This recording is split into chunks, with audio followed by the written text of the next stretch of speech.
see you, Rick. Thanks, buddy. Good to have you again. Our friends are back.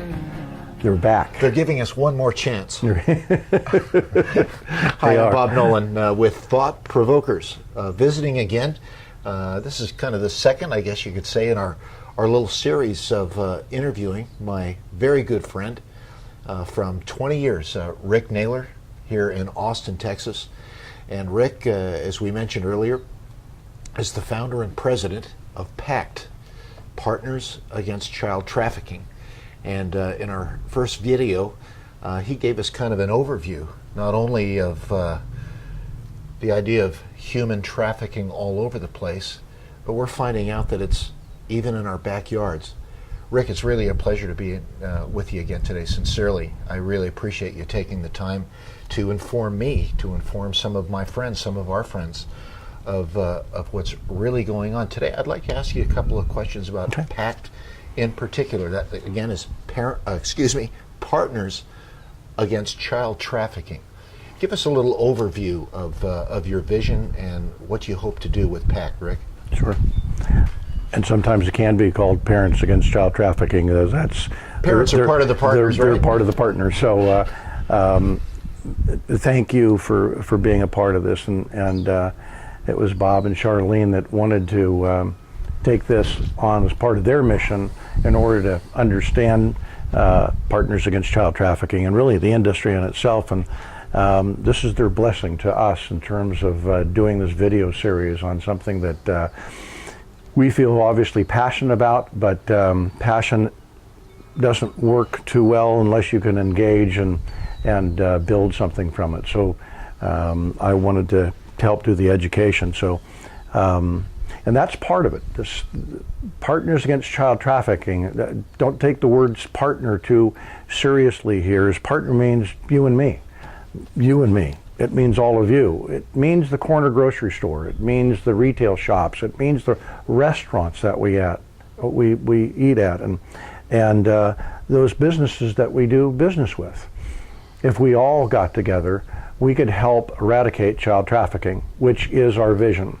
Some people may say, "Well, that's a pretty big vision. You know, it's been around for since the beginning of time." And as you said earlier, the oldest industry. I'm not going to settle. We're not going to settle for that. We think that peer pressure by all of us acting together as one, uniting together, that we can really help eradicate child trafficking. We wouldn't have started off unless we had a vision that said, we can go do that. All things are possible with God. Uniting together. Yeah. What do you want to unite in Partners Against Child Trafficking, Rick? I mean, I know, just generally speaking, there's from Child Protective Services, which is a government deal, right? But then there's the real human beings with their feet on the ground. What kind of things, organizations, emphases are you wanting to partner together to accomplish something? There are, Bob, there are wonderful organizations out there today that are helping curb or help eradicate child trafficking. Most of them are acting as service providers and looking at part of what they can go do. You know, we're all given time, talent, and treasures, and unfortunately there's limited time to do things and sometimes limited treasures, and the talents some of these people have are engaged based on their passion. So somebody may be interested or have a degree and a licensed professional in terms of trauma care, or psychology and working with patients, or psychiatry and working with patients. Other people may have the desire to have a home, for a shelter, to have these children as a part of their family. Others are very active in trying to go out and rescue and find these girls and play almost like an intercessor between the police and the district attorney's office, and trying to figure out how can we go help at that age and be able to identify them. Rescue, that's a powerful word. It is a powerful word. It's all part of, we have something in Pact called the Continuum of Care. It took a long time to develop it, and it was based on all these different individual efforts or silos of trying to take care of a child. But the first part is the what we're doing right now. It's the advocacy. It's the education. It's telling people about it, and then being able to tell people not only how bad it is, but that you can do something about it. And the next part is really the rescue side, in terms of there are runaways, these girls that have run away from home and they're trapped in Child Protective Services or where have you, and to go find these girls and see if they're from the missing persons, on a missing persons list, and trying to find out, are they from here, are they from someplace else. They actually work with the district attorney and they work with the court system and trying to figure out how can they help. Then there's Child Protective Services, which is an organization we'll get into in a couple minutes. But their job is to help restore the children. Now, it's really hard for Child Protective Services to do that, but it's a court order that they get assigned these girls because they're under 18, or those that are under 18. There may be 3 or 4 or 5 or 6 girls in a single home where that's not going to provide them the holistic stewardship of taking care of those girls, unfortunately. But it's what's available today. After they go through that, and that's really the trauma part, because these girls are subjected, as they don't go willingly, as we said earlier, they are enslaved, they're captured. Drugs is a part of their lifestyle now that they may have never had before, and alcohol abuse, simply to get through the day. These young girls, you won't like the number, but they're used 20 and 30 and sometimes more a day. To be clear, you're talking about sexually used. Sexually abused and used every day. Their drug use, their alcohol use is strictly to medicate themselves so they can just get through their day. Yeah. And if I could rewind the tape just about 2 minutes, Rick, you were using the word patient, victim. I know that in our culture, even in my own mind sometimes, we think of prostitutes, we think of brothels, this kind of thing. And it's very easy to say, oh yeah, those women. But you're talking about people that have been involuntarily taken from their homes, taken off the street, and if I could use the word, employed by traffickers. Yes. So this is a whole different mindset that we have to develop to understand what you're doing. Right. You're right, Bob. This is not somebody that's volunteering. I do call that prostitution. Somebody that is older and is 18 years old, maybe practicing prostitution. But I'm not talking about that part. We're talking about the 100,000 to up to 300,000 children, less than 18 years of age, that are victimized, that are captured, that are enslaved. Owned. And we all think, oh, that just possibly can't happen here. It is in China, as we said before. It is in India, as we said before. But it does happen here today, and it happens on the internet, and it also happens so innocently, at least from the victim standpoint. They don't get it. If you go to our website, you'll see some social media episodes in which it's as simple as a text message that somebody comes in, hi, my name is Bobby, I'm new in town, trying to meet some new people, and you get friended on the internet. The next thing, within 3 or 4 messages over 3 or 4 days, that person says, hey, sure, I'll meet you, let's have a Coke or something like that. It starts there. They do get kidnapped. And it's not for ransom. They get kidnapped. They get taken away. They don't call mom and dad and say, hey, we'll sell you your kid back for $25,000, because they can make a lot more by putting them as a servant, as a slave, as a sex slave. They'll travel different towns, etc., and they will force these girls to have drugs and alcohol, etc., and pretty soon it becomes part of their system and their body, and they don't know any better. And then as they get used, and you heard Cindy's story yesterday, as they get abused and used, they're in a comatose. So they're not prostitutes. No. They're prostituted by prostitutors. Yes. Matter of fact, this recruitment is so interesting now that you normally think of this bad guy that's 25, 35, 40, whatever years old, kidnapping these children. It's actually the recruiters, these pimps have gotten pretty good right now, and good in a bad way, is that they are, once they get a girl going, they'll hire that girl to be their pimp. So now you have 16-year-old girls under the influence of alcohol and drugs and not in prostitution. They are sex slaves recruiting new girls to bring into the family, and they call it a family. That's just not the definition of a family in our books, but that's how it happens. All the time. It happens after football games, and kids get recruited, from the back of the football stadiums or in markets. So it can happen anywhere. It can happen anywhere. It happens all the time. It happens 100,000 times a year with our children. And as you've shared with me in other conversations, young, and may I say probably boys too, being seduced out of their homes. Yes. From Facebook conversations, right. Tweeting, and other forms of social media, right, where they think they're safe. Yeah, it doesn't even occur to them. Right. These girls are no different, and the boys are no different, and sometimes because of the internet, it makes it a lot easier for them, and they go out there. Let's get back to that point that you were talking about the number of agencies and people that are out there.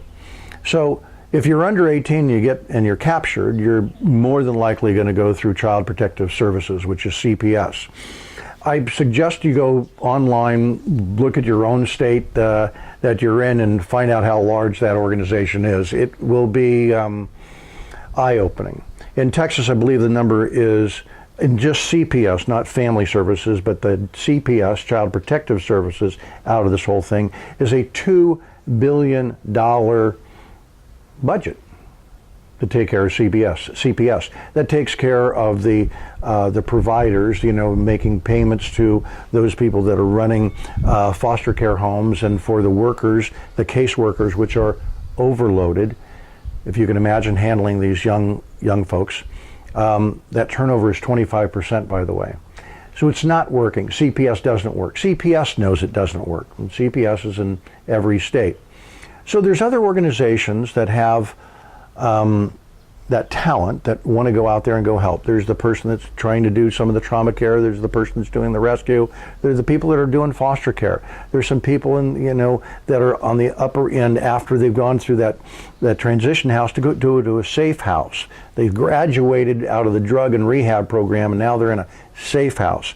And then it's a recovery, a restoration style, where they're trying to understand that guys are okay. That's a pretty big leap to go take, and it takes a long period of time. This isn't go to the psychiatrist and in 2 sessions you're cured. It just won't happen.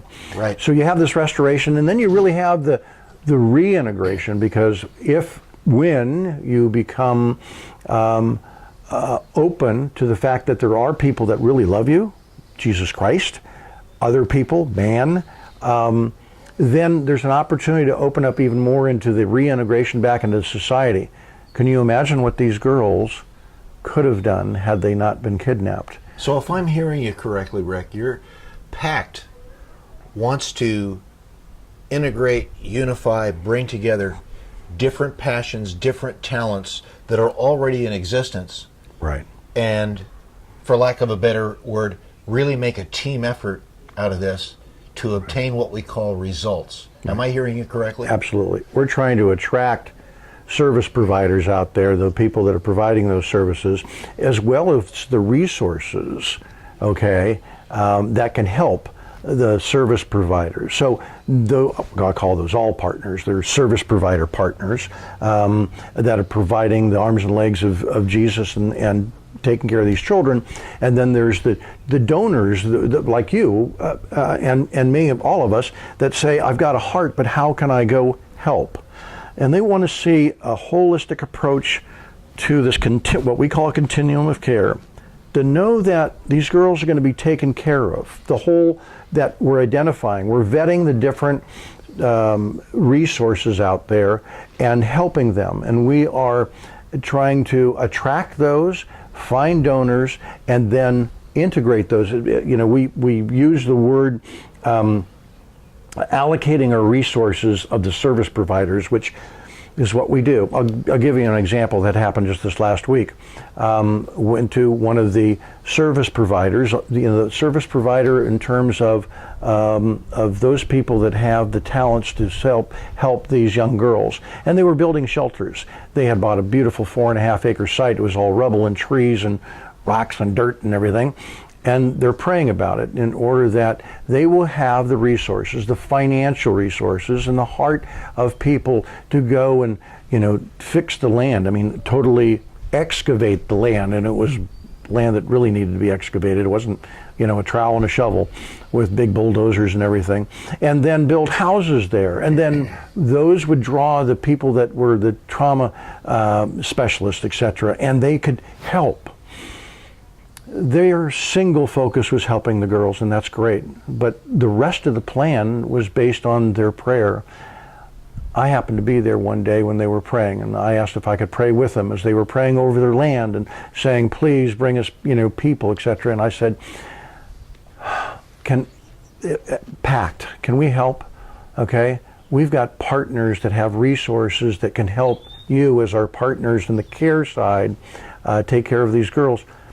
I got back in the car and probably cried a pound of tears, and I made one phone call to a gentleman that I met 6 months earlier at a table at a Christian event.